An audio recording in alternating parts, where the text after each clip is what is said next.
Hello and welcome. Today we're going to talk about forgiveness, a very powerful practice that we can apply in our lives.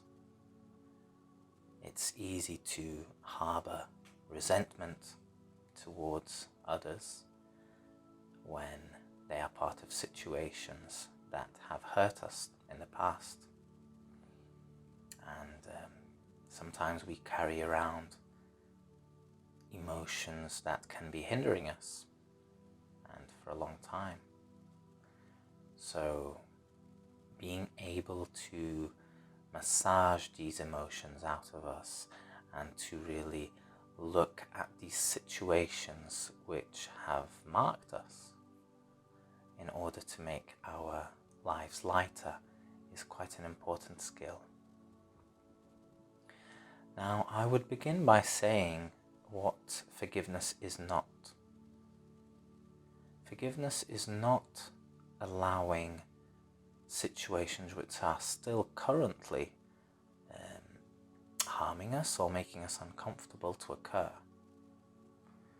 It doesn't mean having a passive approach to events like this. If there is someone who is currently harming you or causing you distress, it's perfectly fine to act upon that, to sometimes exit the situation. Sometimes some confrontation might be needed, but that is not forgiveness.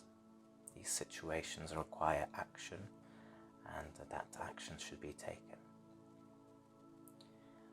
Another thing to ponder is how wholehearted our forgiveness is. Because sometimes we can forgive but hold it as a badge over the other person. And of course, we're merely engaging in self-deceit because we haven't really forgiven. Remember that time that you did this to me and I forgave you? It's not real forgiveness. So we're looking for wholehearted forgiveness, that type of forgiveness which takes weight off of your shoulders, where you're no longer emotionally attached to this memory. Okay? And if you have a particular event or situation that you wanted to keep in mind for this video, then go ahead and bring it up.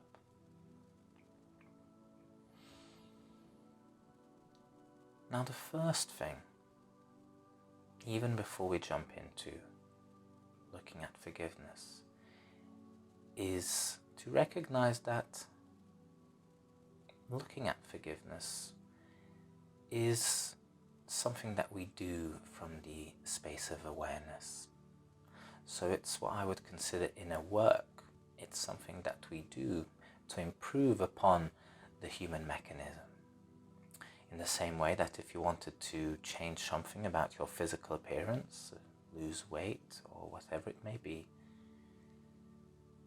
you go and you do it and you exit back into awareness, knowing that these changes are not fundamental for your happiness.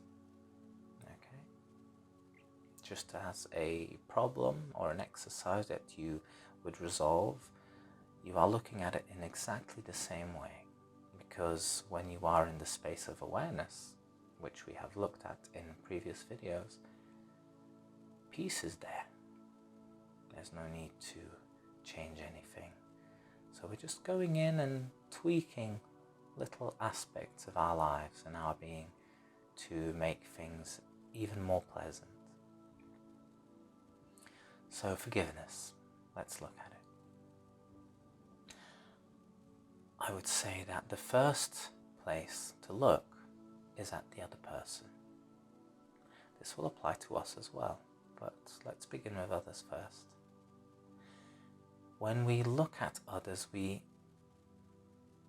usually make up the story that somehow that person has set out to harm me, that their actions have been directed towards me and that have hurt me. Now, we often forget that the other person is also a result of the circumstances in their lives. So whether they are disrespectful, inconsiderate, harmful even physically and mentally towards us, arrogant, critical, that person evolved to be that way, to survive their own circumstances, to adapt to environments that were harsh to them as well. And so they never really consciously set out to cause you harm. Things unravel. They are a result of the unfolding of life, just as the wind shapes the mountains over time. They too have been shaped by life. People don't wake up and think how they are going to screw up their lives and the lives of others around them. Just look at yourself. Even if you have participated in destructive behavior in the past, you know that it's a result of a certain unconsciousness that arises. It's a reactionary behavior. And so, by looking at this and reminding ourselves of this, we see that the other person was merely manifesting their own suffering. And it isn't easy if we're still very emotionally attached to the situation. But we can see that they didn't consciously set out to hurt us. One thing that I like to do, and it may be useful for you as well, is to imagine them as children. I'm a father of 2 young children myself, and I see in their eyes innocence and hope and wonder.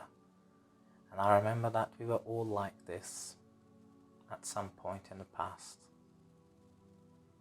Little toddlers running around, innocent, joyful. And then life shapes us. The circumstances, the people of life, they shape us. Are you able to see this person who has hurt you as a 2-year-old? As a child glowing with life?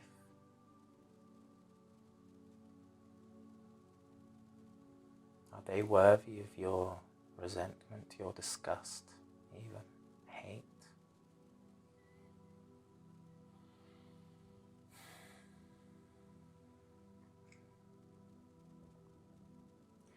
Remember that they were children, they were teenagers, and life made them the way they are.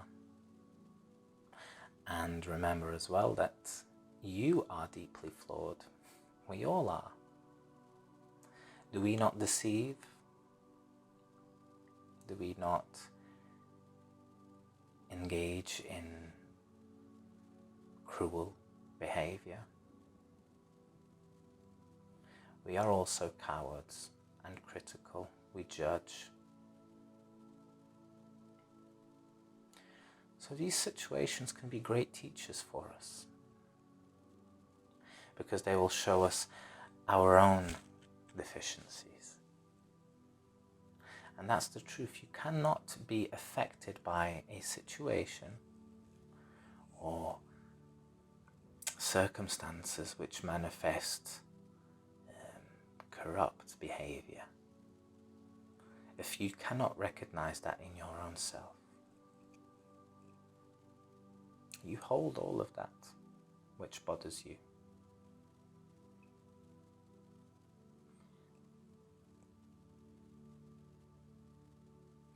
And so what to do with this? What to do with this recognition that things are merely unfolding, and that people are not making conscious decisions to harm you? You transmute it. You take that and you turn it into compassion. That's what forgiveness really is, opening ourselves up to compassion, to deep empathy with others.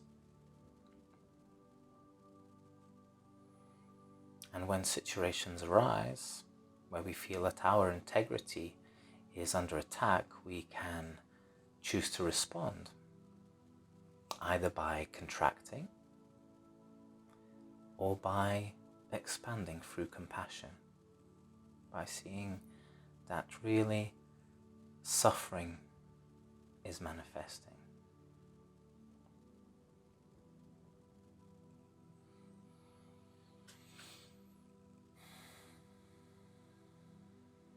So what can we do? Are there actions we can take?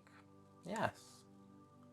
Well, first of all, we can acknowledge that a certain situation still bothers us, and not lie, not sweep it under the rug, not say, I've forgotten about it. To be honest with ourselves, to say, okay, this still bothers me, this still makes a certain vibration arise, a certain agitation. Then we can express our feelings to the person, if that's still possible, if they're still around, if the circumstances still allow that to happen. We can tell them how we felt, how we still feel, that we were hurt, and then a natural discourse will arise from that. But you act from a place of presence, a place of emptiness. Don't get too attached to it. Otherwise, things continue to escalate. That's not what you're here for. You're here to make peace. And that's what you can make known at the end of the interaction. You can say something along the lines of, I am at peace with the situation. I am at peace with what happened. The words, I forgive you, aren't necessarily always the most adequate, because people sometimes aren't looking for forgiveness, and that can further enhance the conflict. But you can be courageous enough to, in that moment, utter the words, I am at peace with what happened.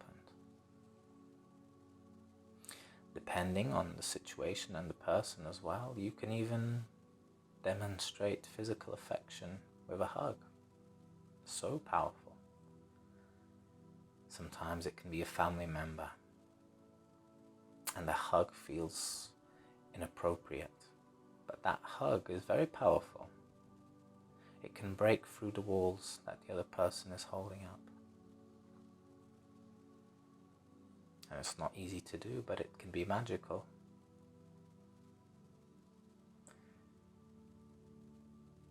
And once you've done this, once you have actually found peace, once you've realized that it was all a story, you let go. You come back to awareness. You come back to the present moment. As I said in the beginning, we are temporarily stepping outside of the peace of awareness to go into an aspect of our lives, massage it, and then return. Return to awareness. Return to this place where you're whole, where nothing is needed, where no healing is required. Where is the suffering now? Right here. And all that will be left is a memory which is no longer emotionally charged. That's what we've done. We have diffused a memory which, every time you visited it, generated feelings of agitation, of resentment, whatever it may be. So now, by going in with clarity, by shining the light of consciousness and compassion and love on this memory, it begins to dissolve. The emotional charge begins to dissolve. And so you can look upon it in the same way that you remembered your breakfast from yesterday. No big emotions attached there, just a memory, an image, another page in the unfolding of life. And so these situations are powerful teachers. Because every time we are hurt, we have the potential to expand our ability for compassion and for love.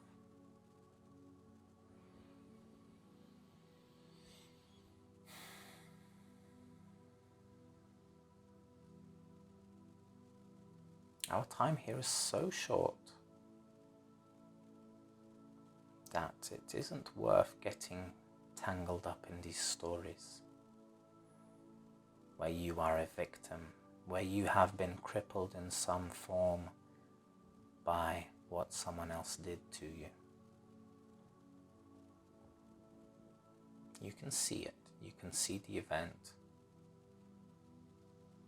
you can diffuse it, and you can truly forgive and embrace the other person with compassion. And you return to presence. And we continue the play of life. More situations will arise, more dances to have, more things to go wrong. That's what life is, one thing going wrong after the other, one challenge after the other. But it no longer affects you, because you live from a place of presence. Cultivate it every day a little bit more, and the pull from the stories of suffering will become less. It will lose its power over you. It's beautiful. So hopefully you found this useful, and I'd love to hear any of your feedback. Let me know if you have any questions or any suggestions for future videos, and I look forward to seeing you next time. Thank you.